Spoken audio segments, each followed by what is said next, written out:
have basically to master two primary skills. You must know how to select and connect. Those are the skills of relationship. Selection and connection. And you've got to find a way to constantly improve the amount of joy, passion, nourishment that's happening within you and the person you're in a relationship in. If you want to have not just a lover, a husband, a wife, a boyfriend, a girlfriend, whatever your language is, if you want more than that, you want a raving fan.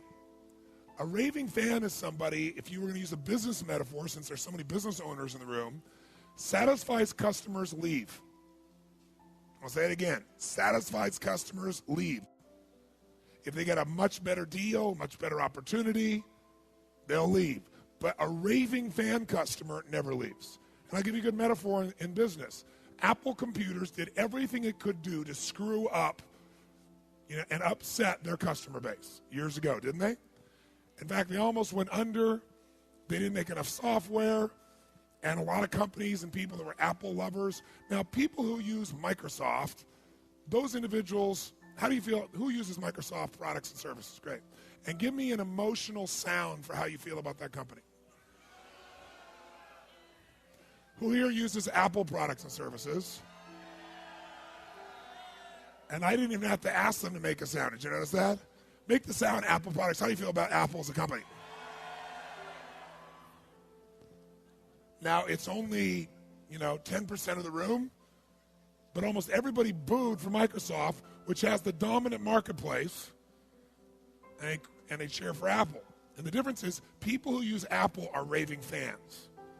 Your goal in a relationship, above all else, is you want to make sure that you make this person who's in your life your raving fan. And there's only one way to do that. Worship them, not just love them. You got to worship them. If you want to have something that's extraordinary, because that person who is worshipped is not going to leave in a million years. And what makes them know they're worshipped is the following.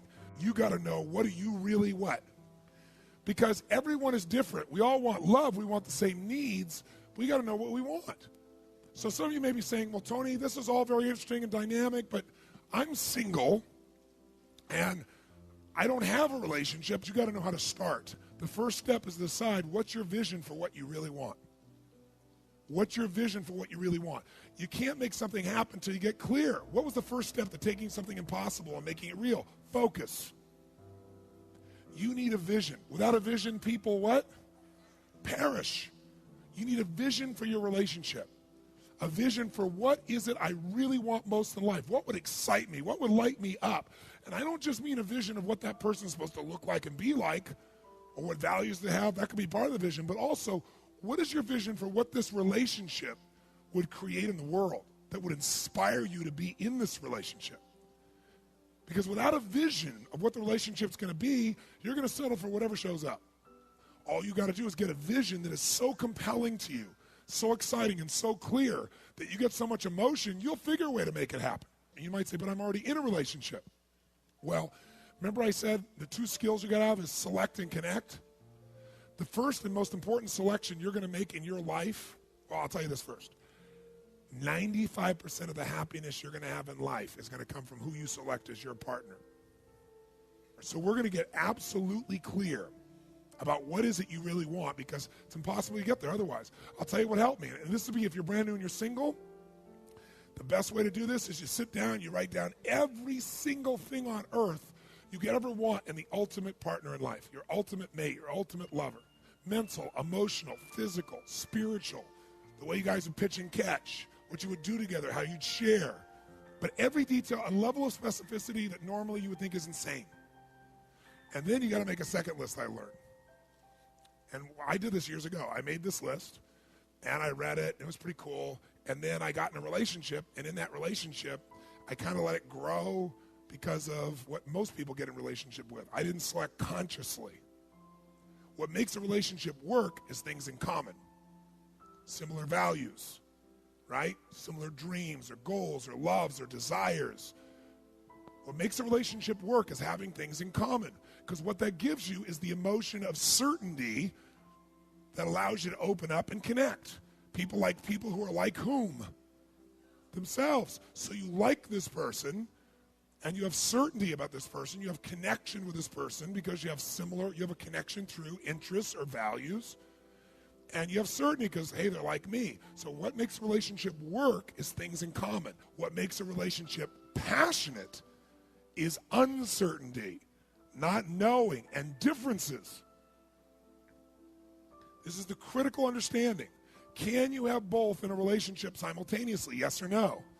Yes, but most people pursue one aspect of their needs, like in the beginning they want the variety and the uncertainty and the excitement that comes with that. And this person's so different than me, and so it excites me because I'm quiet and they're loud and intense and playful. And then they get around and they think, oh, I want this forever, and they try to get a hold of this person and very often try to control them. And then what they want to do is get this place of connection, but also control, certainty. And they try to make their spouse, their boyfriend, their girlfriend, their husband, their wife like them. All their being loud before was exciting. Now it's loud. That they were doing in the very beginning. But now you're irritated by it.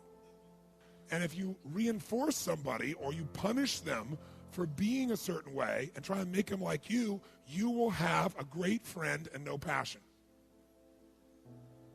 And they'll never go back to the way they were because they don't want to lose love, or they've been rejected so much they don't want to be in that place. They start to protect themselves.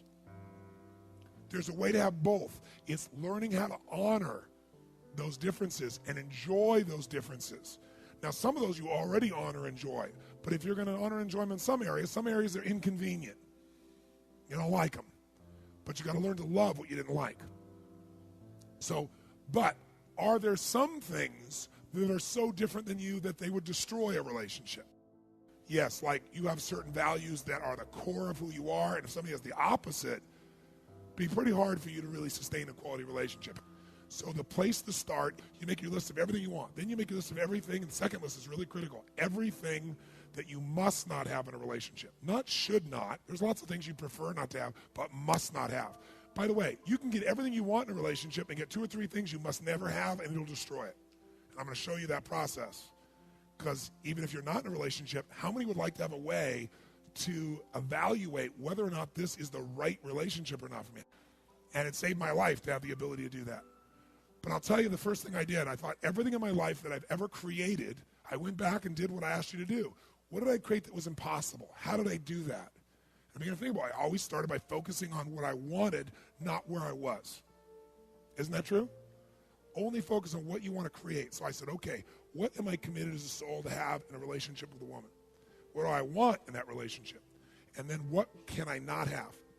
I made these lists, and I wrote it for about 9 or 10 pages. Maybe by the time I was done with a mix-up list, I might end up with 12.